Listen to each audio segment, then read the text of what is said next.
life, every day, late at night, not okay. All I want, and I pray, all I need are some better days.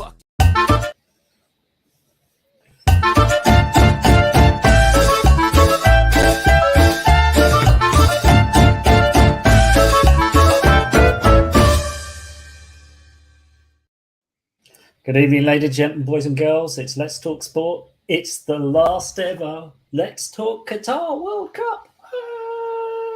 I can't believe we're already here, boys. I can't believe it's already over. Can't believe the competition's over. This is the roundup show, as we've all been promising.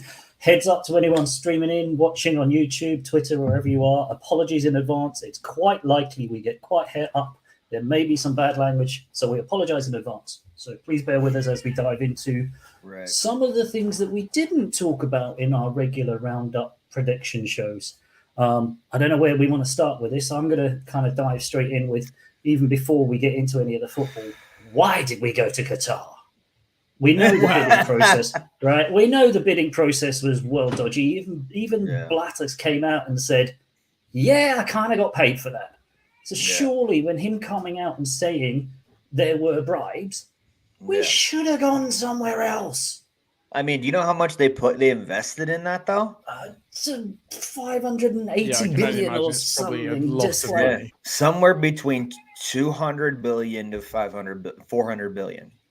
That's crazy. We could solve world hunger if we put money into that. You know, put that we could kind solve of all money, kinds of other stuff. All kinds of things. But no, we managed to play some football in the desert. We put it in freaking Qatar. We managed to play football in the desert for a month. Come on. I think that's almost the sad thing. In the winter here. What? It's supposed to be in the summer. Come on. I just feel like that's the big thing, right? It's obviously like, you know, football is like obviously to us and like many other people, like football's like an important thing. But thinking like the grand scheme of things, right? Football doesn't really matter, right? Like there's a lot more. No, right? No. Right. Hang on. Says it's legit with his room paraphernalia everywhere. Football doesn't matter. Yeah, actually, Chelsea shirts and Wickham shirts. I'm sorry, I didn't mean it. No, right. But I have to live for my marriage. What? Christ, we on there that early on. Just kidding, honey, if you're listening. But no, I mean, so like you know, like Jet said, right? You think the amount of things that you could that could have been done with that money, and like all that's really happened is it's rescheduled a World Cup to when a World Cup probably shouldn't happen, right? Yeah. And it's like in a country it should never have gone to. That is absolutely baffling that like that amount of money has changed hands that could do such crazy good things, but all that's really happened is it's made like a season and a half's worth of football calendar a bit bunched up, you know, like that. Yeah. How and silly is that? And it's made some already very rich people richer, even richer. Right, because we know full well that all of that money and all of that investment and whatever else, it's not gone into the general working population of Qatar. That's for sure, no. Because they shipped in migrant workers from the cheapest places in the world to build their fancy-nancy, pick-it-up, flat-pack IKEA stadiums. And no doubt they'll ship them back in again to take all those IKEA shipping container stadiums back away again. Paying them, I think it ended up being something like $1 a month or something. I heard something absolutely ludicrous. And I don't get it. Deaths and, human rights and all that sort of stuff. And this can't have been a surprise to the decision-making people at FIFA that a country with less than favorable human rights and sort of, political leniencies, surprisingly enough, guess what? Didn't welcome gay people, didn't welcome people who look a bit different for them, who believe in other things with open arms, and also treated their migrant workers like dirt. How can this have been? First of all, why did it not get bigger coverage in the West? From the Western journalism, they should have slated this from the outset. And this is interesting. I don't know, Italy, Jet, whether you got that in the States, but a lot of the managers over here, they started to get asked the political questions in the run-up to the World Cup. Jurgen Klopp was quite outspoken, saying, well, should you be going to the World Cup? And he was like, don't ask me. You guys have had 3 years to have a chance to ask these questions. Why are you asking the football guys about it? You should have ripped pieces already. And he's got a point. I mean, why did the Western world decide that this was okay? That's the question that, you know, UEFA, FIFA, lots of people should be answering. I don't know. We certainly can't answer because we're just as 3 fans sitting in our bedrooms type thing. But, you know, it's a question that somebody somewhere surely should be asking as a review, because there's always a review of the World Cup afterwards, right? Right. I mean, it was all over. It was all over the place here. I mean, they asked Tyler Adams questions about it was the Qatar media. It's the Qatar media that asked them about, well, why is your country so racist? And it kept going on. I'm like, what are you serious right now? Are you freaking kidding me? Like, that's not something you asked during a World Cup. That's not something you asked during games. This was in the middle. This was in the middle. This was in the middle of a press conference, in the middle of them going into the next round. And I'm questionable journalism. I'm like, questionable journalism. I'm like, dude. So Adams looked at Berhalter and was like, "Is he freaking serious? Is this guy for real? What do I do to get me out of here before he says something bad?" Right. And there's a clip out there. There's so many memes too out there too about it. And it's one of those things where it's like, dude, okay, listen, Qatar, you have your own set of rules. I respect your own set of rules, because when you go into other countries and you got to know what you're dealing with, right? Yeah, you got to. You can't be stupid, okay? So it's one of those things where when you go there, like, I respect it, but you gotta. I mean, these are football fans. They're making you money too. Like, if you gotta bring in a lot of money to that people, even if they're gay, even if they're that, they're still paying you money. They're still paying you money to go there. Like, I think that should be acceptable. So but don't be asking all these racial stuff in the middle of the next rounds or even before, because that's going to stir up everything else. Just like they've asked MLS, they've asked Serie A, and Serie A has a no tolerance about that because they want to be respectful. But they do the same thing like the Premier League, with the armbands and, the thing and the tributes and stuff. But like in the middle of everything going on, I hate that. I hate that. And it's horrible that journalists, as you say, it makes everybody look bad, even though that's not what the case is. That's they're just going to twist it.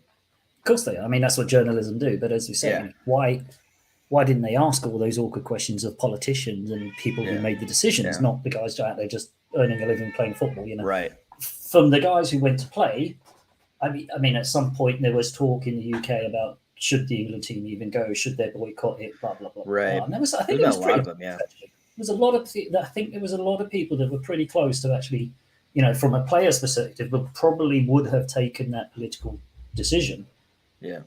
But I think obviously machinations that came out, the armband being the prime example. I think the One Love rainbow armbands that most of the European nations were going to wear. They all had worn them through the Nations League. It's kind of the one thing. It's a rainbow. It says One Love. It doesn't specifically say it's about LGBTQ stuff. It's more about inclusivity. Yeah. But they were okay. They were okay to wear it. They were okay to wear it. They were okay to wear it.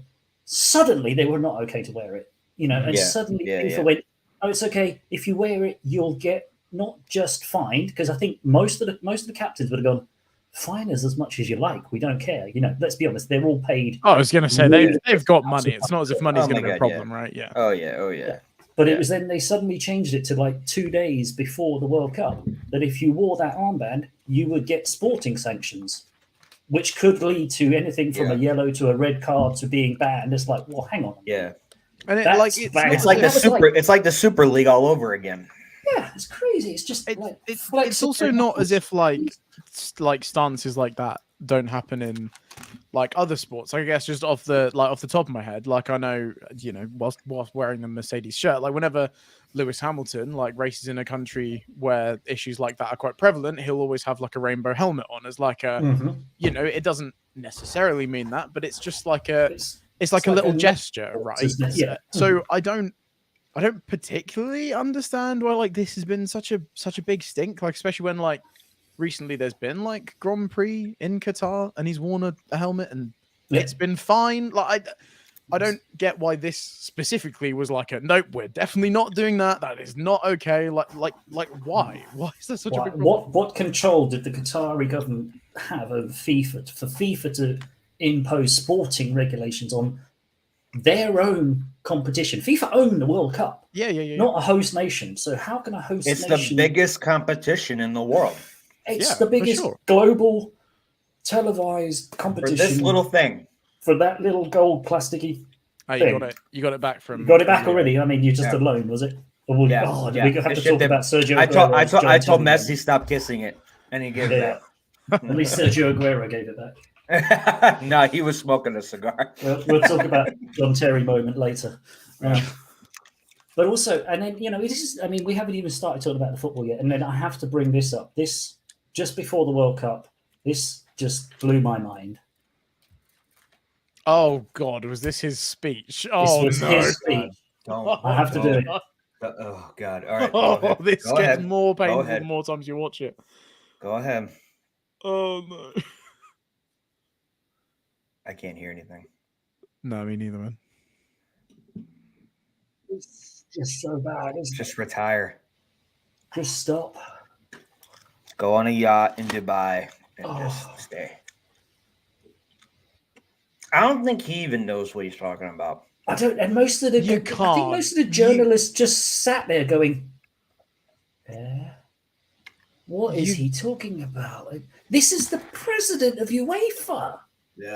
Yeah, this is a big boss, man. This is not even UEFA, is it? This is president of FIFA. Sorry, not UEFA. He's not the president of UEFA, but he's the president of FIFA, though. Yeah, this is the man. The man. That is the man, and he came out before it all kicked off, and just rambled like a lunatic. It was just like that was maybe and then of course the Qataris decided that nobody was allowed to drink at the World Cup. Yes. And that one is interesting because, as you say, Italy, it's their culture and whatever else, but they can't, again, last minute, how much control can a host nation have of a FIFA-owned World Cup to suddenly say you're not allowed to drink inside the stadiums or in fan parks when they'd already... it's what football and you go to the football and you have a beer and whatever else, and it's, pretty much I'm pretty sure the World Cup was sponsored by Budweiser. I think that's almost like the strangest thing about it, right? Was just like almost just like the like lack of communication. Like I feel like leading up to this World Cup, obviously we knew things were going to be different, right? Like it was going to be fine. that is what it is. Different. It's going to be in the summer. It's going to be winter. Like it's going to be in air-conditioned stadiums. We understood like things were going to be different, but it all of the kind of minute and probably quite important details to like people that are attending like only really seem to come out in the sort of weeks leading up to it, and all of a sudden it's if I knew that before I booked the tickets and stuff, would I still be going to this event? Like that changes quite a lot. Would you have still booked a ticket to go to a World Cup if you knew you were staying in a shipping container hotel in the middle of the desert? Exactly. Probably not. You'd have liked to have known that they maybe looked like a cheap ass hotel, like motel, something like that. Looked like something you found in the back end of Louisiana on some sort of swamp road. It's like not even trailer trash. Like it was horrid. It was like, what? How did they even think that was acceptable? I think if I was FIFA, I would pick and choose your battles. So because it's still for me about respect. I respect your rules, but let's go and do this, but upheld this because you got Budweiser who's sponsoring. I don't like when people drink in the stands either because I don't like when fights go on. People go on the field and just that incident that happened in Australia. Like some people do get silly. That incident happened in Australia. The A-League where they all get charged. Yeah, it was the A-League. That's ridiculous. But for me. Yeah, okay. We're going to do this. Let's uphill this because Budweiser's our sponsor. Or, okay, let's go medium here and medium here. Just work with you. You're putting like 200 billion to 500 billion into this. Just work with me. But find a compromise. It made FIFA look awful. This made whole them bit, look weak. it just right? made it look. This whole World Cup has made it look awful. corrupt and weak. It was beautiful to watch on TV, but like it still overall was a piece of crap behind the scenes. It was a piece of crap behind the scenes. Piece of crap. I mean, for promised the best World Cup ever. Even your footballing wise, maybe, yeah. But you know, the actual World Cup itself, FIFA have come out of that looking like a bunch of old, weak men who just took money. Yes, the damn cat's just not showing up in the background either. Damn thing. Does not support the Qatar World Cup. Does not support the Qatar World Cup we either. Get it. Right. We get it, buddy. Okay. This guy has a lot to say. This guy has a lot to say. It's not as if Budweiser don't do an alcohol-free beer. Is always my biggest, like, fine. If you don't want people to drink, just serve alcohol-free beer. Just serve like, the Budweiser Zero, right? silver, or whatever the hell it is. There's an option. Like there's so many options you can do now with beer. Exactly. I don't understand. It's not as if. But to just shut it all out and just say, no, it's it. And I don't get it. Like, Bosh, that's the solution. People don't get drunk. People don't get stupid. But people can still have a beer at the game. Bang. Done. Yeah. Cool. Fine. Everybody's happy. Keeps, as you say, keeps the culture. Because every other World Cup, you know, fans have gone to experience Brazil's culture or the culture in South Africa. You know, they've gone to destination holidays as well. That happens to be playing football. Great. Qatar World Cup. No, I mean, I think it was really good for places like Dubai, because I think loads of people went to Dubai and then flew to Qatar for the World Cup and back out. I was going to say, I know. A lot of people are vacationing there right now. Yeah, like exactly. a lot of people are, So you think the Qataris have probably shot themselves a little bit in the foot there by missing out on opening up their country for a little bit more. But then again, from the outside, what is there to see in Qatar? That is true. I have not Oil fields and deserts. To be fair. Yeah. Dubai would have been better. Dubai would have been better. Saudi Arabia would have been better. They play football for a start. Yeah, they do. That is a good start. Yes. I get that the host nation has to qualify, but if the first ever time you're qualifying is because you're hosting a World Cup, you've put the football team I feel together. like questions kind of need to be asked. Like that's do you want to host the international FIFA World Cup? Do you have a FIFA World Cup ranking? No, we don't even have a national team. Should be maybe one of the prerequisites. Yeah, I hate. I don't even think where Qatar never even played in the conference to qualify before this sort of cycle, did they? I mean. I hate I always dislike the kind of idea that you have to be of like a certain pedigree to do whatever, right? And I'm all for obviously introducing like sports and stuff for like different places that have never experienced them, right? Like that's a big deal, but like there has to at least be like some like interest, semblance of a reason. Yeah, it's just like what? Like if they were just really bad, like I don't know, like we're South having Africa. the San Marino World Cup. All right, fair enough. Like at least they've got a football team. I've watched them on TV. Like fine. Yeah. Like Saudi Arabia's got some great football. I mean, you saw it. The thing you is, saw they it. beat the world champions for God's sake. They can play football. Right? And Saudi Arabia would have had the infrastructure. They wouldn't have had to have gone and built 12 brand new stadiums. They have at least 3 or 4. They wouldn't have had to go the full hell. And Saudi Arabia are more used to welcoming more people to their country than Qatar. So, in terms of having hotels, having places people could have stayed, actually having a base level of interest in football for a start would have been so much. And it's still opening the world. It's still taking football to the Arabic world, which is part of the FIFA, which is part of going there. Get that. Completely get that. We've been to Africa, they've been to Europe, they've been to South America, been going to North America again. They've been around the world. The only one that's not had it yet is Australia, but that's got to be coming. Go to the Arab world. Got no problem with Australia would be that. sick. It'd be awesome. But, if you're going to go to the Arab world, go to a nation in the Arab world that already plays football. Don't stuff your pockets full and go, good luck. Enjoy your month in Qatar. It's got absolutely nothing to do with the football. It's all about oil and money. Thanks very much. At the end of the day, countries can share World Cups, right? That's literally happening at the next World Cup. The next one.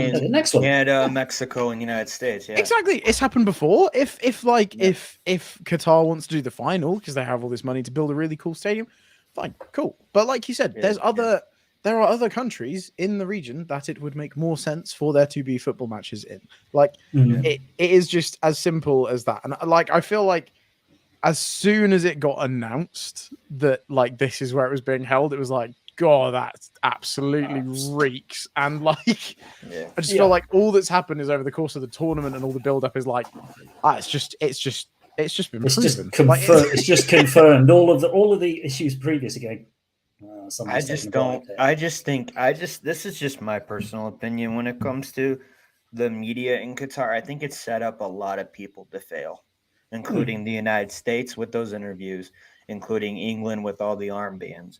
I just think it was cool what happened there, and I think that's what's going to be the story. Is like, oh, in Qatar, Messi finally won the World Cup, and Mbappe scored a hat trick. Like that's all what they're going to be talking about now. Like that is everything else is just going to kind of wash away. Everything else is going to wash away. Like they do everything else, it's not even going to matter. But then when we host the World Cup next, then it's gonna. I bet you 100% it's going to be bigger. Politics is going to take over everything. Because that's just what it is over here right now. It's annoying as hell, but it's one of those things where that's just what's going to happen. Somebody, one of the Democrats or the Republicans are going to run on the back of the World Cup. It's going to be somebody's going to be. That's you're libertarians to everything. Yeah, it's everything. It's just going to be. I hope not, because it sets up to be nice. I think it'll set up to be nice, but the whole Qatar thing, that's just what they're going to be be about. Is this whole Messi thing? It's going to be better than that. Yeah. Right. I guess it is almost like a double-edged sword, isn't it? Right. Like I guess, players and coaches, like football organizations have all kind of been a lot more like outspoken in regards to like issues and stuff now, which is good. Yeah. And like I do think that, you obviously should like use your platform if you've got like that big of a reach to kind of try and implement change. But then I guess, it also comes with that backlash of like sometimes it can kind of overshadow it, right? Like obviously this World Cup in terms of a purely footballing perspective has been potentially one of the best ever. It's just tainted, isn't it? It's just got that, just everything else that comes with it. All that baggage is just not good. Problem. Right, I don't even know. Good time. I'm going to hit the button on our fancy marshmallow and dive into the sports stuff now. Yes, the actual matches.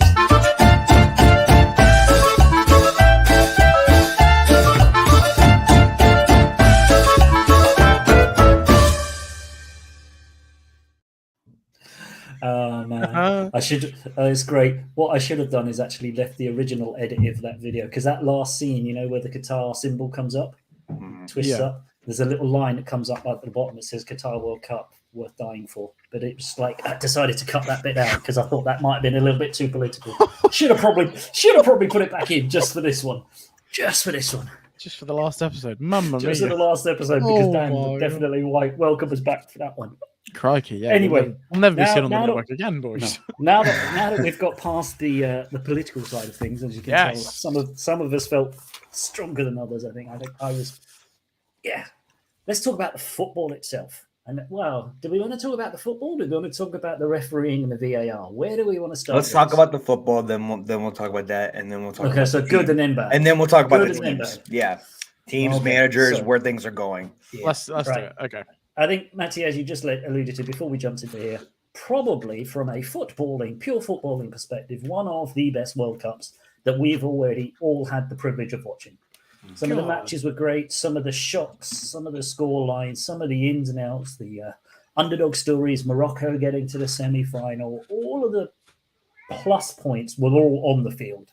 I think there's been some fantastic football, pinnacled by the final. Best final that we've all probably watched. One of the best bits of sporting entertainment ever. Prime, perfect way to finish a World Cup. Absolutely. Like I think for all the reasons we've like talked about previously, I almost wanted this World Cup to be like kind of terrible. Rubbish. But obviously that's absolutely not how it's panned out. I mean, this World Cup has genuinely blown my mind. Like I think. Like again, for kind of reasons we've already touched on, I wasn't really feeling that excited. Like in the lead up to this World Cup, I was kind of like, okay, what's on? But like, sure, whatever.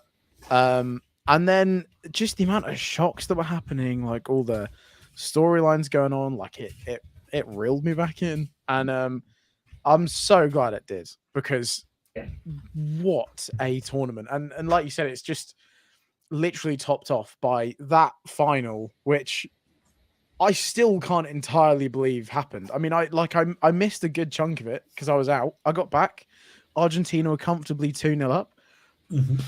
My God, was it 2 minutes before France decided they literally in the space of like 96 seconds or something, wasn't it? Bang, game on. I mean, what?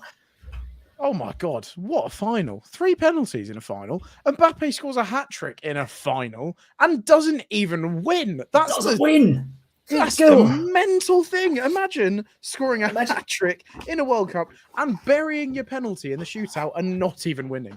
Oh. And not only that, Messi and Mbappe got to go on the same plane back to PSG. Back to PSG. Back to Qatar. Qatari-owned PSG. Let's just confirm that. That's gonna be a cozy plane, right? That's gonna be a fun training session. That's gonna be a cozy locker room, isn't it? Man. But man, yeah, I mean, it was perfect, wasn't it? Messi got his trophy, rubber stamps him as the best of all time. Maybe. Still a discussion. I think so. I don't even think there's a debate anymore. Messi, now that he's got the World Cup, is he now rubber stamped as the GOAT? Is he the best of all time? I mean, it's hard. To me, I think think it's so, hard. Gary. Yeah, she does. Yes.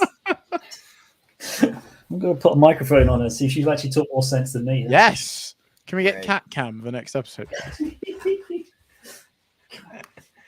No, carry it. No, she don't want it. No, she's shy. Camera shy. I don't know. Messi the best ever? Maybe. He's won everything other than. I mean, what's he not won now in club football? He's won everything. He's won the. He's won the World Cup. He's won a couple. He's won the league, Copa del Rey. He's won the Champions League. He's finally won the Euro. I mean the Copa America. He's won everything he can win. Cup. No, did he win his France league? Or no? He's only been there this year. PSG, I think they won it by about 98 points. Yeah. When he was there, did he win? Yeah, they must have won League with him. They can't. I think they've probably won it already, and it started in September. I think they're probably that far ahead. It's like a one horse race, that French league most of the time, anyway, isn't it? Like the 1 year in Marseille, Monaco, and those kind of teams. He must have done. If he's not, he'll do it this year. But I mean, I think so. So first off, I hate both players, Ronaldo, Messi. I think they're both whiny babies. I think Mbappe is going to be the next whiny baby, even though he's going to be a really great player. He is. He's going to be one of the best. Haaland, he might be the same guy too. I think it's going to be Haaland and Mbappe. I think Mbappe probably, But Mbappe's more of a rounded player, isn't he? Haaland's kind of like in the box and scores some outrageous goals. But I don't think it's Mbappe's time though. Still, I think it's still Benzema's and Lewandowski's time still. Because Lewandowski should have won that Ballon d'Or that year when they shouldn't, when they didn't have. Yeah.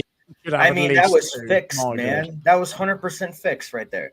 But Benzema deserves it for sure. But I think if you're gonna say like the best player of all time, the guys I consider the best player of all time are still like back when maybe like my grandpa grew up, or maybe my dad grew up. I still consider some of those players. But if you're gonna talk about who's won a lot of trophies during that span of time, I would say it used to be Ronaldo.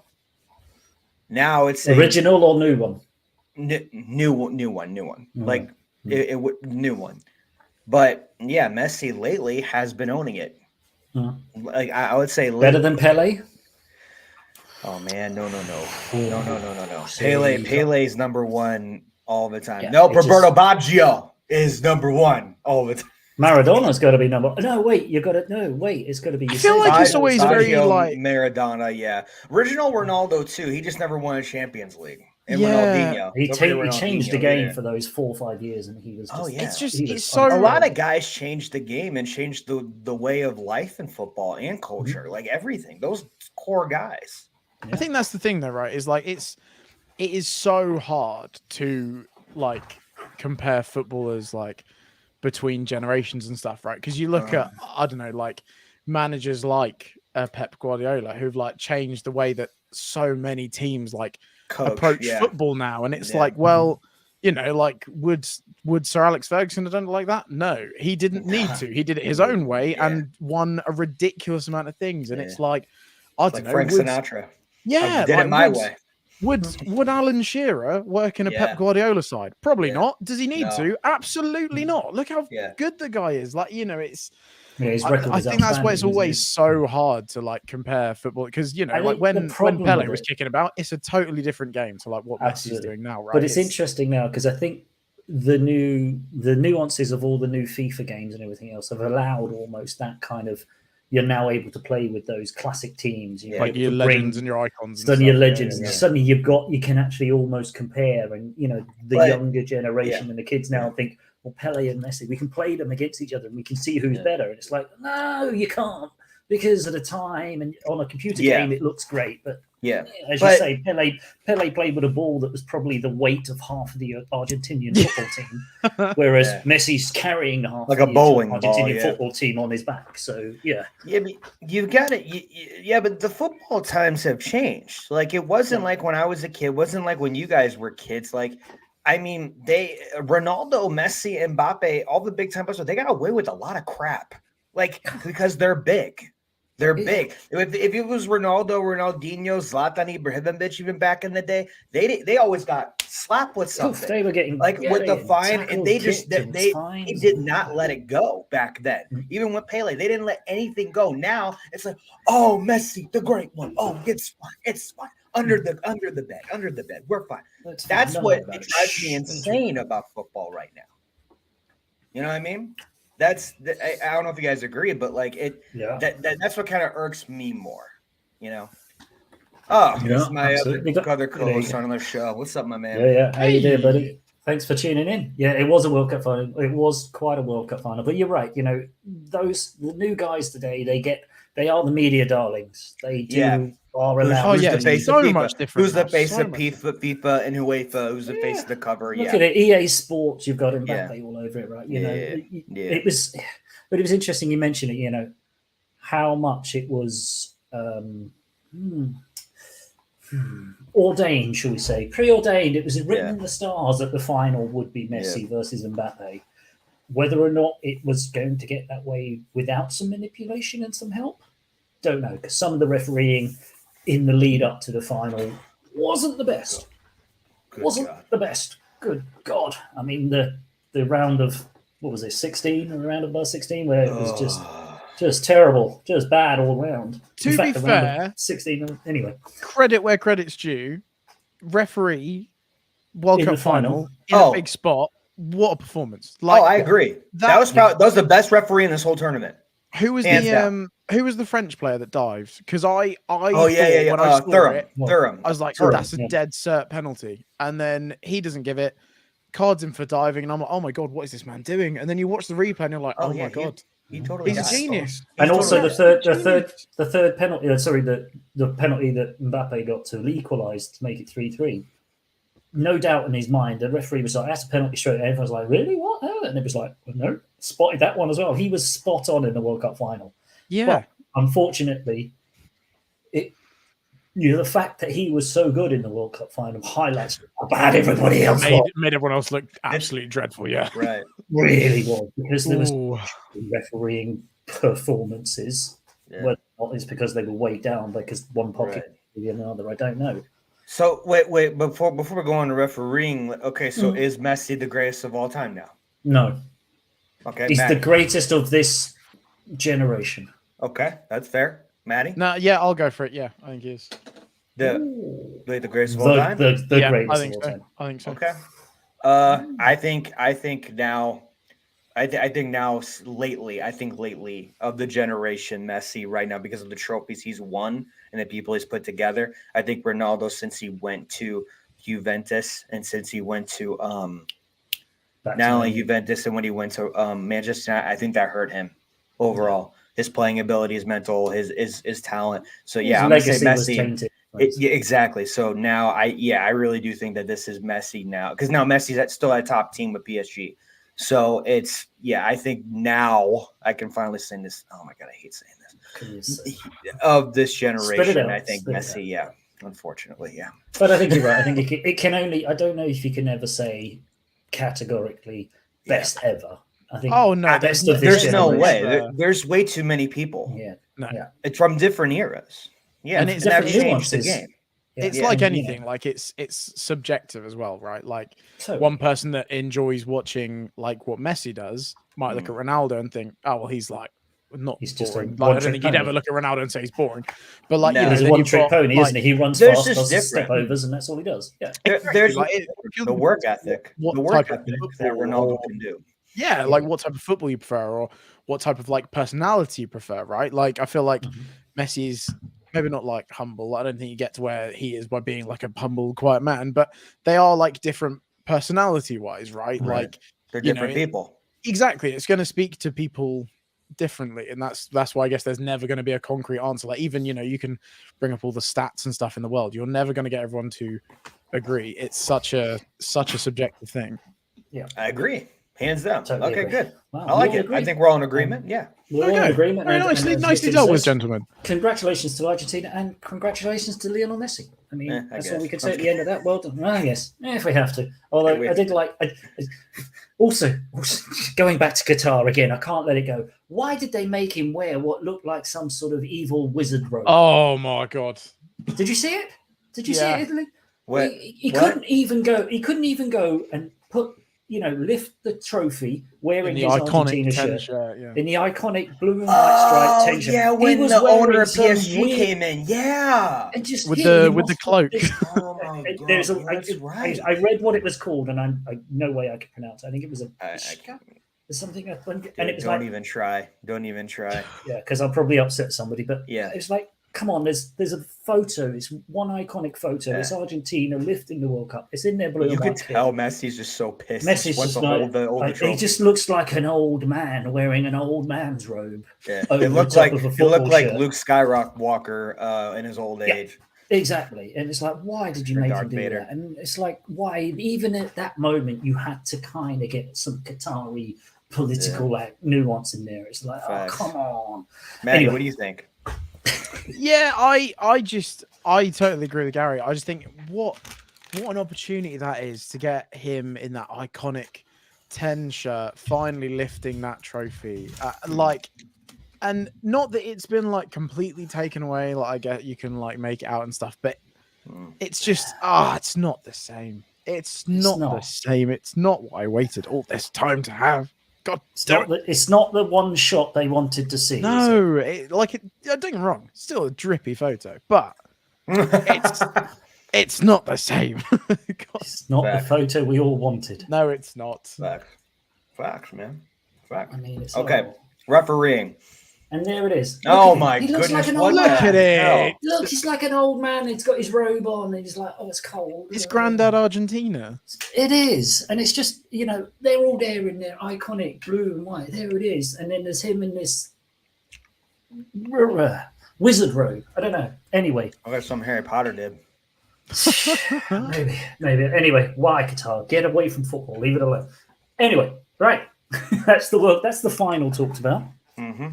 Where do we want to go What here? next? What Morocco, that big story. Morocco's got to be the big story. Second to that, right? Second to Messi doing it and ticking a box and winning it all. Morocco getting to the semi-final, first African team out of nowhere, coming through their group almost unscathed through a tough group, surprising an awful lot of people. Yeah, It's just like Croatia though. It's just like Croatia did in the last World Cup. yeah. I read somewhere about Croatia though, that since 1998, which is when they were formed as Croatia as a nation, they've not finished lower than third or fourth in any World Cup they've ever been in. Sorry, what? What? Yeah, read it. It's like the lowest that Croatia, any World Cup that they've gone to since 1998, third or fourth. It's like that's mental. my mind just went boom. I was like, "You crazy? That's like a crazy stuff." I Such a left, tiny I would have left country this as well. podcast. What the hell? Wow, that's a lot. That's That is mental. insane. Holy cow. God, that makes Italy look so bad right now. Go on. Let alone a country that invented the damn game. But we Yeah, listen, look, we don't want to talk about it. Right, so So anyway, Morocco. yeah, I feel like every World Cup, right? There is that one team that everyone has no idea they had an appreciation for their football, and you kind of end up falling in love with them. And I feel like I almost did that twice because I got a bit carried away with Japanese football to start off with. I wonder whose fault that was. Hey, they didn't let you down. No, they gave me a fun time. I won't lie. It was worth getting on the train. But to be honest, they're going to be my Let's Talk Sport team for next time round. That's for sure. they are the team of Let's Talk Sports, man. It's the rules. It's been decided. The revolution. But I mean, I think it's just wicked for this Morocco team, right? Like, obviously, they have got like sprinklings of some fantastic players in there. Like, obviously, Hakim Ziyech is a phenomenal player who's just incredibly misused at some team in West moving London on. somewhere. Then they do have some really good players in there, but I think, like I've said a number of times, it is the definition of a team that is more than the sum of their parts, right? Like, those 11 players on the pitch will run through a brick wall for each other. And I think even if you have like a huge talent deficit, if you've got a team that is willing to work their arse off for the other 10 men on the pitch, and you've got a team that thinks they're just going to cruise through because they're better than you stand a very fighting chance. And I think they proved that this year. They did. I mean, they punched a fair few big teams in the mouth, and big time. This looks bad on Chelsea with Ziyech. I'm just saying. Yeah. All right, thank you for tuning in to Let's Talk Sports. This has been Matty. This has been Mr. 99, and good night. Thank you, man. Thank you very much. I wouldn't know. I want to hear that. I want to hear that. I want to hear your take about that. No, do you know what? I 100% agree. Great tournament. I 100% agree. So I actually, not to like self-promo, but I'm going to do it. I have my own show called The Bridge Boot Room. I actually talked about this because I was like, is Chelsea just an incredibly toxic football club? And I genuinely think the only answer is yes. And I think hopefully with like the new owners and the new managers, that culture is going to change. But when you see people like Ziyech or Pulisic as well, who cannot get a run in the team, right? And we have players who, let's be honest, are fairly mediocre. Like, as much as I like people like Ruben Loftus-Cheek, he's not going to set the world on fire, is he? Like, he's all right at best. But when you see players like them who can't get a run in this team coming to an international tournament and just playing lights out football, God, it does make you look stupid. Like, I completely agree. Like, I think there is something wrong at the culture of this club, and like, not that that's what this is about, but I agree. Like, Ziyech and Pulisic have made do you think it's an embarrassment of riches because you had so many players? Because we just stockpile talent. Yeah, you just had like half, and you just signed that guy from Leipzig too. They really young, great midfield town. Nkunku, he's coming in. He's going to be amazing. But is he going to be amazing for you? No, he won't. No, that's what I'm worried about. He'll go to Chelsea for 2 years. Conte now. You guys signed Conte still. Stop. Anyway, that's for our next show. That's the next show. Another time. Hold on. Ladies and I'm gentlemen, so sorry, guys. I'm so hot off the press. We're going to do a Premier League show. Yeah, I think Ziyech and Pulisic have made Chelsea look very stupid. And do you know what? It wasn't just them, because you could probably go through a number of the national teams and find out that most of those players played for you or are on your books or something. 100%. I also think, as much because I'm the first person to jump on the bandwagon of absolutely hating this geezer, but I would actually like to give some big creds to Harry Maguire. I bully him a lot, but he played so good for England. Don't even look at me like that. No. Don't do this. He played so well for England this tournament. I'm not having the cat was like, what? Nah, the cat's on my side, man. I mean, fair play. We did lambast Maguire before we came in. We thought, I why bully did he this get kid picked more than and stuff? anyone, but he was actually so good for England. And from one frigidly built man to another, I'm sorry, Harry. All right, you play. I still think he's terrible. I've not moved on. Still think he's awful in a Man United shirt. He's absolutely exactly. He's had a good World Cup. I won't lie, but I still think he's a dreadful footballer. Like I'm not moving on from that. I still think he's got the turning circle of a bin lorry. He's still League Two at best. But just fair play. He performed better than I expected. He did turn up. He did turn up for a month. Anyone else? Is there anyone else we think has had like a good World Cup out of nowhere, like a sneaky good World Cup? I think I've been quite impressed with Griezmann. I thought he kind of fell off the face of the earth for a bit, but I think this World Cup he's other than he's the kind of I think he's re-established a bit, isn't he? He's gone. Where is he now? Atletico now, isn't he? He's back at Atletico, and he's seems to be enjoying himself. And he was pretty good. Martinez. Oh, obviously. Martinez! My God, just that final alone. Man, I know he's had so much, but yeah, I get it. I get it. Why you seem to hate a lot of people? I hate everybody. What's going on? What do you say about me and Gary when we're not here? I know. I'm going to tune into the show next. I say how much I love you guys all the time. Actually, I actually don't hate you two. Yeah. And I hate a lot of people. I hate a lot of people, but I do not. I look forward to coming doing this. Yeah, we're in the inner circle. But Martinez, I mean, he won the Golden Glove. He does need to chill a bit. He needs to chill a little bit. Yeah. I mean, did you see the thing he did with the Golden Glove trophy? Yeah, that was a strange. What a thing to do in Qatar! And just don't put it in your crotch. I guess tell me how you really feel about Qatar. Maybe it was a political statement. Maybe he just needs to chill. He just needs to learn. He needs to learn a little bit. He's a great goalkeeper, great talent, but he just needs to learn a little bit. But like Matty was saying about Morocco, though, which I totally agree, is it's a team that you didn't think that would do something, did something like Croatia. And with that stat, what Gary said, I was shocked. But this is the kind of World Cup that I've been looking forward to, of everybody doing well. That's so diverse with all these teams now. And it's not the big dogs anymore. I want all those Cinderella stories coming in, those underdogs. I love it. It's about time. And last 5 years, it's been so great to watch all of these players from different countries being stars and them getting rewarded for it. I love it. Yeah, that's what I want. Matty, what's wrong? No, it's the best part about World Cup. We love the underdogs. I know that's a typically British thing, but we do. Show me literally anyone who's predicting World Cup things pre anything this kicked off. Did anyone think that Morocco were going to do anything? Absolutely not. People thought they were going to finish bottom of their group. And we're just gonna leave, get back on the plane. Even when they were winning games, I was like, "Get out of the group stage." But that's it. Man, this is it.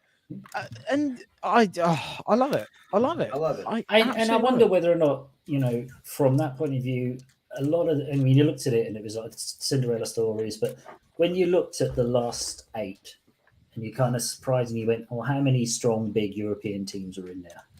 And it was a little bit like, when there was a fair few of them, and you wonder whether or not the Nations League, from a European perspective, has helped to raise everybody's games. Yeah. Because that suddenly, I love the Nations League because it means that there are no pointless friendlies where England play San Marino or Liechtenstein, and it's like, oh come on, what's the point? Just more competitive football. Bring it on. Actually, why not? Brings it all on, but Morocco it's going to get to a point where they can't add anymore. Oh God! If they add anymore, they're going to play 100 games a year, and no one's going to want to play anymore. That's too much. That's the issue. It's getting to saturation point. But then next World Cup is going to be 64 teams. Yeah, but then there's still that whole they want to have a World Cup every 2 years and stuff, and it's mate. That Club World Cup's going to be about, unless it's the Super Cup. Because I was kind of having this thought the other day, right? That kind of mildly changing topic, but keeping it kind of go for it. It really annoyed me how long the NFL off season was, because I would sit there and be like, my God, I haven't watched an American football game in 3 months, and there's not one on for another 4 months. I've had enough of this. And then I was like, but because there is so much time without it, my God, doesn't it make you appreciate it when it's on? And I feel like they're just going to keep playing more and more football games. And it's going to get to a point where it's like, I don't care anymore. Like this, you just become so overloaded. You're like, yeah, like it's if a you big watch game. a football game Like, every 3 days, you're probably going to be like, okay, I'm kind of over this now. Like, the reason you enjoy the big football games, like the Champions League games, is because they're so rare. Like the reason the World Cup is such a big deal is because it's every 4 years. You have to make the most of it because one's not coming around for a long time. Like, if it just goes to every other season, it just dilutes the product. Like it's like the Euros too. Yeah. Exactly. I mean, and to be honest, it's weird, but in the UK, the season leading up to the World Cup has been like that for me. It's been like, everyone's like, oh, United are running away with it, or City. I couldn't even tell you who the top 4 are in the UK right now. Yeah. Oh yeah, I've totally zoned out. I already know. City. I think Newcastle are third. Arsenal. So it's Newcastle Arsenal. is sneaky third. Arsenal's number 1. Newcastle's number 2. No. Man City's number 2. Newcastle's number 3. And Leicester, Chelsea, no, Tottenham. I just had Tottenham, Brighton? United, Liverpool, Brighton are 7th. Chelsea, don't talk about it. Fulham are 9th. Oh my god! I mean, I couldn't have even told you that because it's just been like the build up to the World Cup. Todd number 4. Yeah, Manchester's 5th. Liverpool. And that's 6th. what you say, Matty. Because literally out of the Euro 2021, which ended up getting played last year, and and there's just been no stopping. It's just like it just doesn't feel like there's been an off season. It's just like but I want them to take the breaks. They all deserve these breaks, though. I mean, even football and the other football, everyone. Baseball only has a month and a half break, and then they have to go back again. They play 198 games or something now. Yeah. Sorry, what?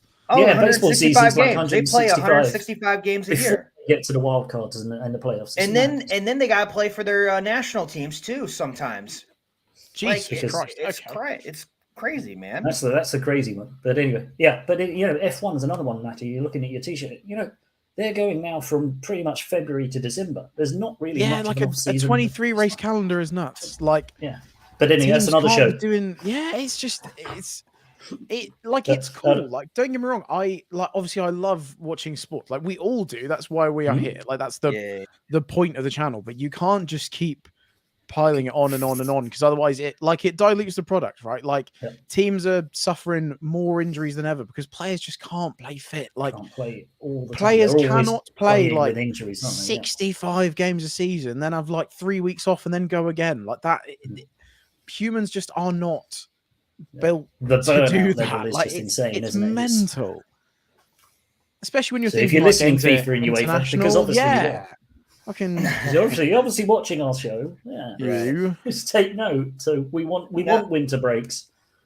We want to split the game up. I mean, I understand they're trying to build the game, and some of it is necessary. Like they need to have more competition, they need to have more group stages. But the breaks, they need breaks. They're footballers. They do a lot more than a lot of other people do.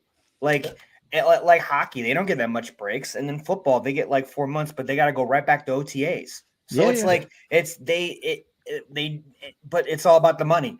It's all money this, all money that. And especially if you're the big one, you're not going to have a break either. And then that puts your family in jeopardy and everything else like that. Like, I understand where things are going, but like, still, it's like, still humans in the end, right? People are going to want to play past 30 if you're going to do that. No. You're going to lose out a lot of things there when people just go, it's too much, make the money and get out. Let's talk about the referees.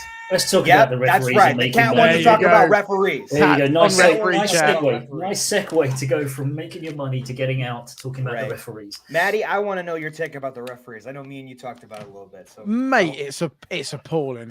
Like, Jesus Christ. Like, again, 5 minutes away from Wycombe Wanderers, right? I have to watch League One refereeing quite regularly, and trust me, that is shambolic. Oh, wow. Right? I swear. Don't they turn up with a white stick? Godspeed, Maddie. It's dreadful, mate. Honestly, I saw one the other day, right? I'm a bit of a vertically challenged lad. I won't lie. I'm not the tallest guy in the world. But I saw a game get refereed by like a fucking Oompa Loompa the other day, man. Right? Like, it's a shambles, right? Okay, so... Now, don't get me wrong, right? I know what poor refereeing looks like. Okay. I know what poor refereeing looks like in the flesh, okay?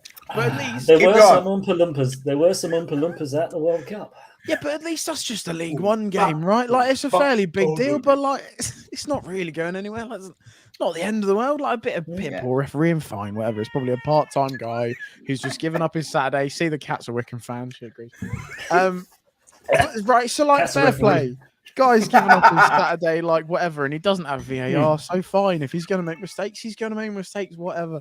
But like when you see it on, like we said, literally the biggest televised international competition in the world, and you see the standard of it is literally worse than what I watched down the road. Like it is, oh my god, it makes me cry, boys. Makes you sick, isn't it? Makes you sick. And you think about it, right? Okay, you get it. It's the World Cup. They have to have referees from around the world. Yeah, that's fair. Okay, that's absolutely fine. Make them good ones. Good ones. The best. Oh, the worrying. Is that the best? Is that the best from those other places? And is that the best South American referee? Is that the best? Is that the best you could do? African referee? Is that the best Arabic referee you can find? Really? Because if it is, UEFA, FIFA, you need to get all of your guys in a training session and get Pierluigi wherever he's gone. He's still the head of refereeing, right? Yeah, man. Kalina, the man, the bald eagle. Get him to just teach every referee how to be a referee. Like I said, I don't know. This geezer the referee the final. If he could just do every single game, perfect. But I don't think he can. Yeah, agree.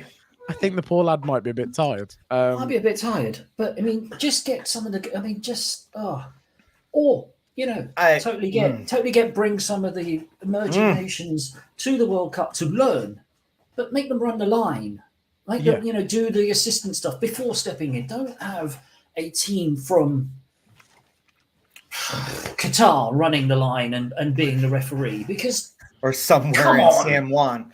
Yeah, I mean, I didn't know. I couldn't even think of the worst place you could get somewhere. You know, a referee from Kazakhstan or something like that comes in and referees a World Cup semi-final. China, I don't know. God, I also just feel like with VAR being the way it is, right? The amount of technology we've got, you've got people that are double checking all your decisions and stuff. Like, I don't. There should not have been any VAR things. The best referee in the world when you've got that many people behind you to correct your mistakes if you make them. Almost some of the VAR mistakes. Exactly. Like, how are we not only getting it really wrong the first time? How are we fucking video? Like, some of the decisions, I'm sat there, like 30 seconds, I'm like, that's a penalty. And then they're like, no, it's not, because his bum was moderately offside. And you're like, but yeah, come on. Yeah. Yes, you can legally score with your bunda, but you're not really judging it for offside, are you? Like, my God. Some of the that was what got me. It was like bad refereeing. Just compounded by go to VAR. At least the VAR will that's a clear and obvious mistake. Yeah, come on. That'll cover it over. That's fine. No, and they just almost doubled down. Yeah, it's just guys, you got that wrong, but it's embarrassing if we tell you you got it wrong. So we just can't really call you out on it, so we're just gonna go with it. Like fucking come and have a look at how badly you got this wrong, but don't tell and then just keep your original decision. It's like, come on. I mean, maybe VAR is a new thing for some of these referees. Maybe we're blessed in the in the Premier League. We're used to it now after 2 seasons. It's got better. They've got better offsides, but still, come on, be better, FIFA. Jesus. And not only that, you need to revoke your license. You need to take another class. Yes. Some people need more. You need to go back education. To I'm going to need your gun and badge. I don't want to be a referee. Okay, exactly. I know it's one of the hardest jobs in the world. Oh God, I'm not saying that, and I commend you referees for doing it. But my God, I could do. My grandma from the grave can do better than that. Could see better things than that. Come on, dude. Like Serie A has come a long way too. Premier League has come a long way. MLS, it's like they're coming though. But VAR, I love VAR. I stand by VAR. But oh my God, this whole thing. Learn how to use it. Time. Though, dude, the best thing about the World Cup was the final of the referee. That was it. That was it. He made some great calls. I love the dive call. I love unreal. Let the guys play a little bit, but he got control. The best part is he got control of the players that were doing stupid shit like fouls and stuff. He got control of that because there's just some mediocre talent that do stupid shit all the time like that. And I hate that. The dives. I'm going to die here. I'm going to die here. He got that. He got that under control. And when you don't get that stuff under control, your big time guys are going to come in there and they're going to defend it because you don't got control. Mm-hmm. You literally lost the whole game. Yeah. You lost the whole game.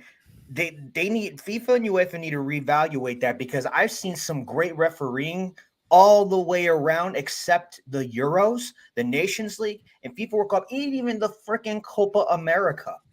And the Gold Cup. It's always the big ones. It's always the big ones. Maybe they don't want to. Do you think they don't want to play? Do you think they don't want to referee because they want to take that time off? Do you think maybe that's it? Do they not get paid for it? That's what I'm saying. You probably could get some big time money for that. I imagine you'd do badly from refereeing a World Cup game.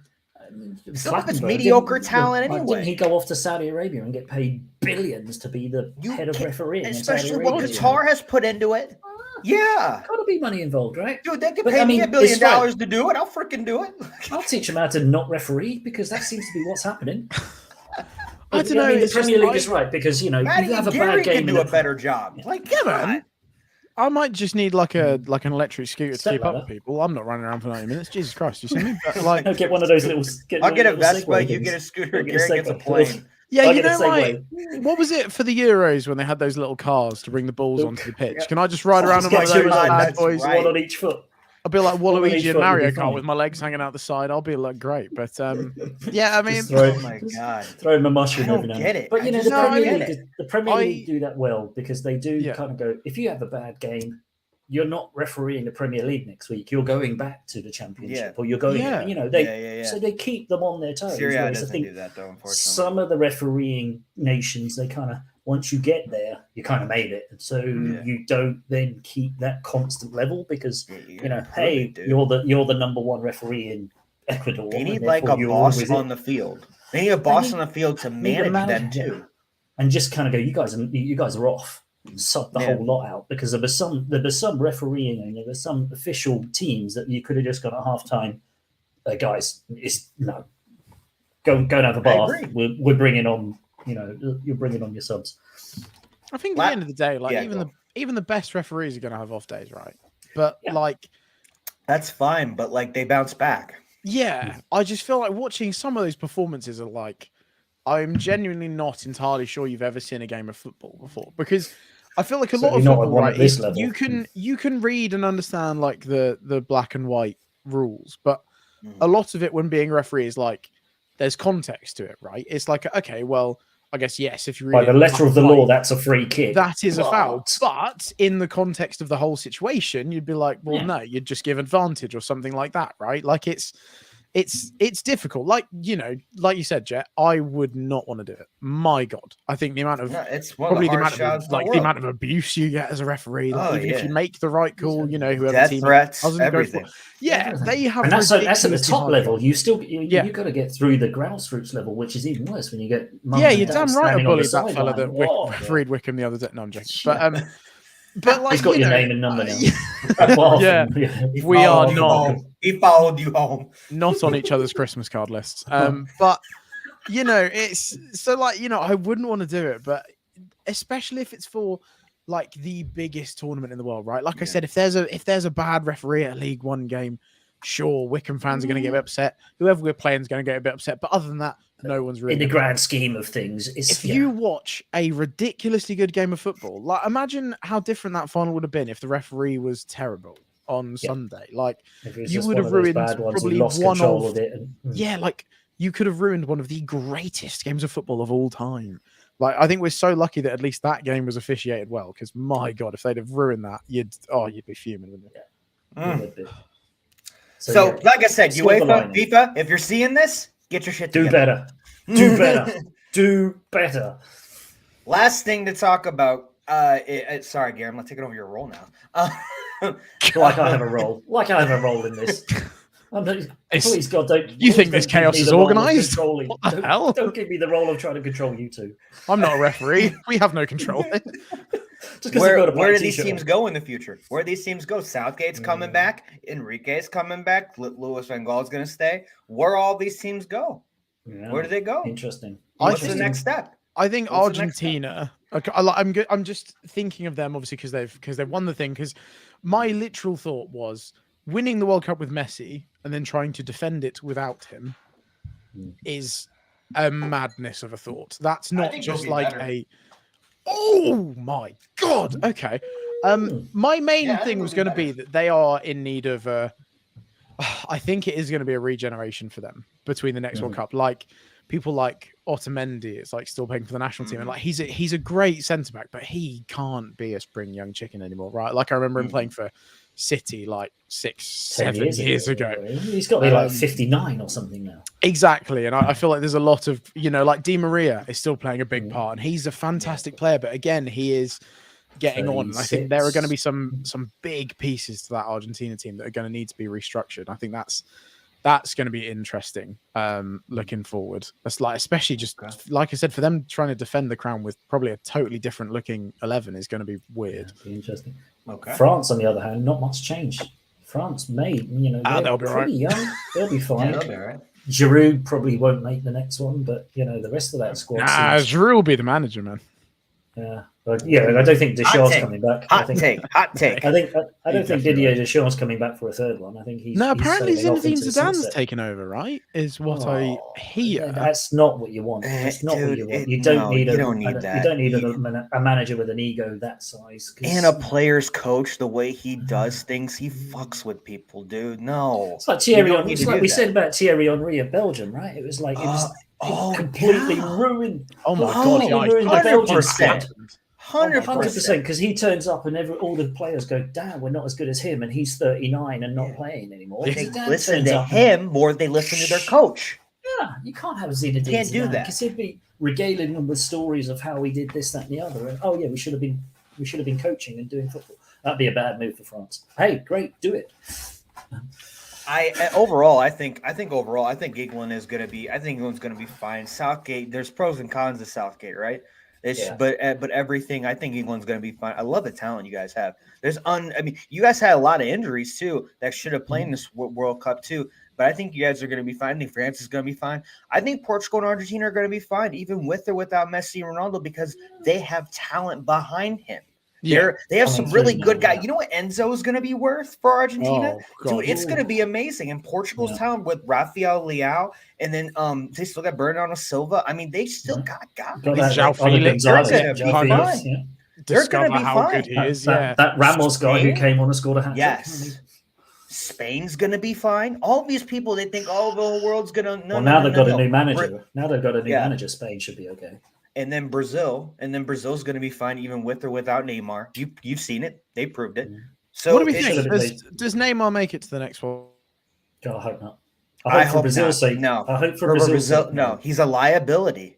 You can't waste the spot. He becomes this. He becomes the story for that Brazil team. No, and hopefully next time he's not there, and there's another story, or maybe not. Hopefully not, because then the Brazil team and the Brazil squad can go further than the Neymar plus Brazil squad. Mm-hmm. I want to firmly apologize to the U.S. national team. I'm going to eat their shit, and I can't believe I'm saying this, but I'm going to say it. I firmly apologize for the whole Gio Reyna incident. Gio Reyna, you are an idiot.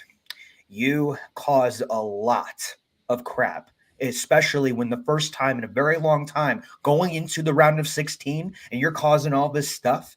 I commend you, Mr. Berhalter, and I am sorry. What have I missed? Hot take. We must have missed something. Matty's on the Google. I can see Matty Googling. Unbelievable. The arrogance of this kid.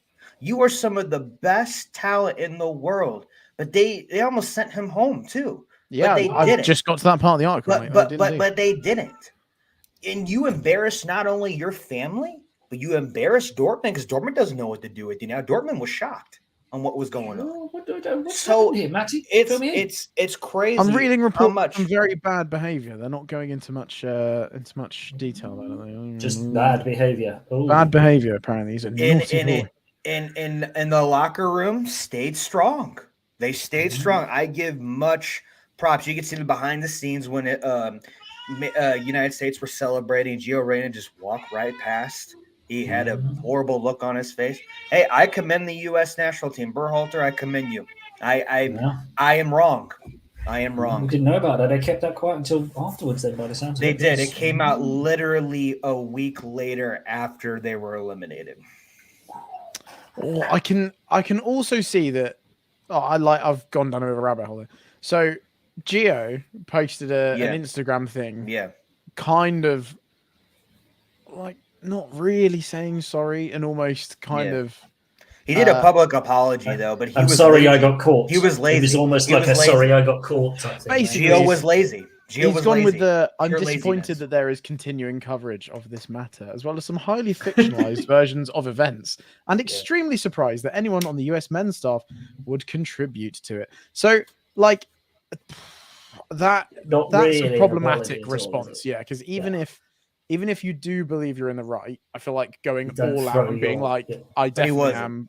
Fuck everyone else. Sorry, really sorry, really. That's like you don't then go. Jesus. Yeah, but Dortmund came out with the statement and they talked to Berhalter as well, and they didn't know. They were shocked because Gio's been very good. He's been very cooperative. He's been not lazy. There was a lot of reports that he was lazy and he thought he was Mr. Big Time and that he could take over a team and that he should start. You should start if you're putting in the effort. But the fact that he didn't do that and he caused so much drama behind the scenes, even if he got caught or not, you still got to respect the situation. Sterling could have been a drama thing, but it wasn't.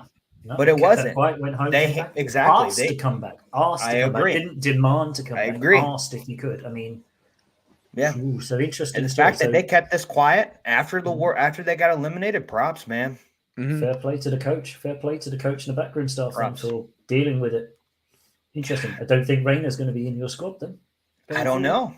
It's a weird one because he's super young. He's super young. So he's young and he's ridiculously so talented. Can he redeem himself? Can he work his way back in? I think he will. There were a couple of guys in the world, a couple of guys in the England squad like that, though, wasn't there? From that's true. Russia or something? Was it Foden or somebody went off? Had a bit of a wild moment. You guys kicked them to the curb. Yeah, you had someone, right? Yeah, there's two of them. I'm sure Stones, it was two young guys. Was it Stones and who else? No, I think it was Foden and one of the young. It was two of the young guys who got Foden really? pushed away. Yeah, it was. I'm pretty sure it was. I understand. Is it Foyth?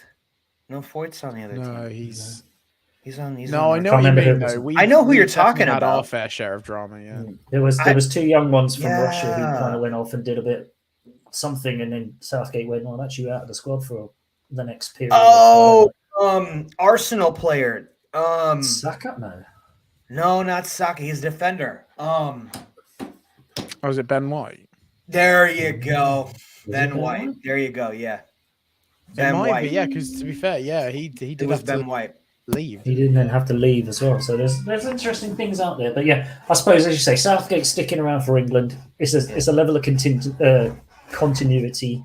It keeps everything stable. There's no sort of drama. Oh, who's the next England coach? Maybe for the Euros, they look to bring in the next coach so that he's part and parcel of the process, maybe. Because I think one of the things that England have always suffered with is ripping the Band-Aid off, suddenly throwing a new one in there, rather than kind of going, this is how we do things. Come along for the ride. Right. Your job is once we finished. Why not do that for the next coach of England? Who it's going to be, who knows? I mean, there's plenty of people out there who want to do it. Europe, I don't know. I mean, I don't know. As you say, the France job is probably going to be, everyone's going to be clamoring for that. And then Canada. What's Canada going to do? What's Canada going to do? Canada, as we say, they should probably, if Van Gaal's not leaving, Ancelotti, is Ancelotti still out there? Go knock on his door. He wants to stay at Real Madrid, but his contract expires in 2024. That was breaking today. I think probably one of the biggest ones is obviously Di Matteo is confirmed as not Di Matteo, Martinez rather is confirmed as leaving Belgium, isn't he? What happens to this Belgium team? I know Eden Hazard has officially retired from international duty. He's going to MLS now, is what I heard. That golden generation is Gone. done. Like, Done. what I know. happens to this What are you Belgium gonna do? team now? I think that's going to be so interesting. Yeah. They don't got much young talent either. They haven't got much coming through because it's been that lot. It's been that, as you Yeah. say, golden generation. There's a 8, reason 9, they've stuck 10, with those 4, guys. Yeah. because they haven't Yeah. got anybody else. And you just think of that Yeah. squad. Though you think Lukaku, De Bruyne, there's Tongan. I mean, you can list them all the way through, and you think, how have they not? I know, like Axel Witsel, top quality midfielder, Hazard, Right. all of the Hazards. Yeah, all the Hazards, even Thorgan, yeah. Thorgan, yeah. Absolutely it's not- fantastic. I don't get it. Isn't Courtois Belgian as well? Courtois, Yeah. yeah. Yeah. So it like Toby That's a waste Alderweireld, of I know one of the he's best not in the the world. not the player he used to be, but he's fantastic. Like, He's still good, yeah.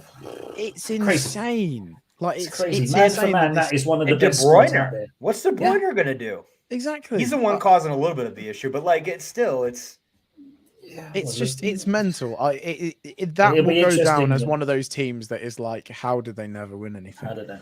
It's like they're going to be like the Dutch team of Johan Cruyff, Literally, or the or Dutch like team that of that England golden generation when we had England like golden Lampard, generation. Gerrard, Or the Scholes, Hullet, Bosch. Bastion. Oh my god, I could go on. the Hullet, Van Basten, Bergkamp. Oh my god. Bergkamp. That generation should have stormed things and didn't. So Belgium, I think you're right. I think that golden generation of Belgium, they have shot their bolt, It's missed just their trick. insane when you look at what every player in that team has done at like a club level, and then you think like, how's it never happened at, like, internationally? Like, Netherlands are going to be fine though. Netherlands have fine. such Netherlands great look talent. good. They have some so good many young young talent. guys Netherlands They'll be good. always have talent. They just have a football They just can't get factory it at Ajax and together. PSV and places like that. They just churn out good talent. Yeah. Eventually they'll get it together. But I'm not the worried problem, about that. I think the problem is with the Dutch team and the Netherlands team is that their talent often gets picked up quicker than it should. And they don't get to stay at PSV, and they don't get to stay at Ajax. They don't get to do a season, 2 seasons there, and then go. It's almost like one season at Ajax, and then they're at Liverpool or Man United or Barcelona, or they're just gone because it's such a good footballing factory. But I think sometimes it's the Netherlands teams suffer for it. $1 million question, gentlemen. What is Germany going to do? That is a waste of a generation. Even the new generation. The new generation is going to look good too, but holy crap. What happened? I don't know what happened. Why? Who's getting the blame for that? Is it the coach? Is it the players? Is that why Lou left? I don't know. Did he already see it? Did he get a look at the future and went, "This ain't that good. I'm out." Maybe when he was rubbing his crystal balls, he got a look at that and decided it wasn't good enough. Maybe. I don't know. It's kind of like what Ferguson did at United, wasn't it? He kind of kept winning stuff and then got to the point where he was like, I don't know. He looked down the line and went, "Oh, now's a good time to get out." He never went anywhere. We'll do this one more year and then good luck, boys. Good luck, boys. And then walked away and watched it crumble around him. I mean, mate, because again, it's such a weird thing, right? Like, again, it's almost like the same problem with that Belgium team. You run through that German squad and it is just, I mean, it's essentially Bayern Munich plus a couple of other people. Oh, I know, right? Oh my God. Like Dortmund. You know, is that the problem? Yeah. Is that the problem? Yeah. Is it the league Maybe, problem? because is it the league in Germany? Because it is always just Bayern Munich, Dortmund. It's like France. Maybe Schalke. Yeah. Because then it's even stuff Maybe like, one other. the fact that like Manuel Neuer is an incredibly fantastic keeper. Probably should he still be their first choice when they've got keepers like Ter Stegen, like knocking around? He's an unreal He's also goalkeeper. really old though, isn't he? So, I mean, he's been knocking around for ages. I think he's even his goalkeeper's right. Even but he's getting older with Barcelona. Neuer should have already been out and used Ter Stegen for his prime. But now then he's getting older now. I know that there is that almost like political like issue, right? That I'm pretty sure like the Chiefs at Bayern Munich were like, well, if you don't have Neuer as your keeper, we're not letting you have our other players. And it's okay. That's a problem. So yeah, I do think that Germany one's going to be an interesting one to watch because they do have a fantastic team. But yeah, if they are being almost like held to ransom by the club that has the majority of their players, that is a problem.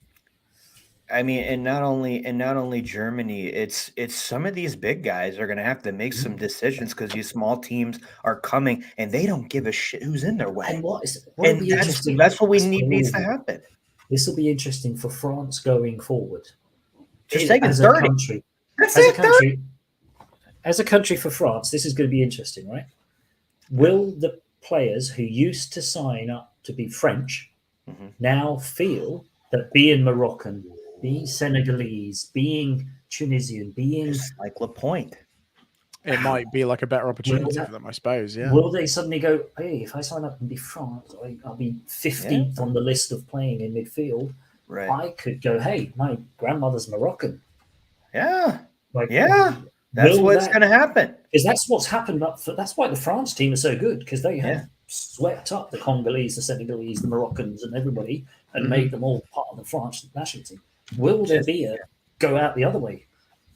One of my friends, who's a pro soccer player now, she plays in Europe. Denmark, Danish league. Denmark, that's correct. She plays in Denmark, but she's United States. She's a Poland American. She's got plenty of Poland connections, but she doesn't want to play for the U.S. national team because of all of the stuff that's there. Yeah. She has a chance to play for Poland that aren't that great, but they got openings. So it's one of those things where I think she should go there instead of trying the United States, because United States, it's all about who you know over there, man. It's very tight. What college you went to. It's very tight. It's so tight. So anything could happen. I mean, look what China did. Yeah. Look what China. They got like 3 or 4 Brazilians and 1 England, Tyler Browning too, to go play for China. Do you remember that? There was that a couple of years ago. Do you remember it? I don't know if it happened in Italy, whether or not they stole many players from Italy, but there was a period where the Super League, whatever it's called in China, just had millions to spend, and they went out and got Oscar. They just gave people stupid money. Fellini, Hulk. Yeah, they all kind of went over there to make like millions, and then suddenly that stopped, and it was like, well, what happened there? I don't even think it's even there anymore. I don't even think they've got a league anymore. It's quite bizarre. Anyway, that's future shows. I think we've kind of got to the end of the World Cup, because I think we've tenuously still kind of talking a little bit about the World Cup and where we ended up. And last thing I'm going to say, Italy, get your shit together, man. Get it forward. Make sure you're there for the next time. You can't win the Euros and then not qualify for the World Cup. That should be illegal. Dude, it is illegal. I'm so mad. Come on. Build your team around Samaka. He's a great young talent with West Ham. Build him. And Mobley, get your crap out, man. Is this your West Ham propaganda creeping in? This is the West Ham. He's getting in early for the Premier League. It's not. I'm telling Italy what to do, because Mancini is not it. Mancini's not. It's not it. The drippiest manager in all of football, and he does not believe he is it. No, I mean he looks good with his scarves, but he's a right. What, man? Okay, then forward planning, dark horse for the next World Cup. Dark horse, like as the best team. No, as in the Morocco of the next World Cup. Just a team that's going to do better. Look, Germany have been knocked out for the last 2 group stages now. If I say Germany, is that still actually could count? That could count. That could count. They'll do a madness and actually not be dreadful. Yeah, I don't know. Comeback team of the year. Yeah. I reckon it's going to be. I reckon it's well, there's one. Or why not? Did you guys say who it is? Did you guys say who you want? Well, Matty's already said it's England. England for the World Cup. I'm going to go Germany. I think Germany are going to have a turnaround. I think they're going to do it. I mean, come back to this video in 4 years. Wow. Okay. But hey, I'm not saying they're going to go 1 hour 22 minutes of this. Yeah, Jesus Christ. But I'm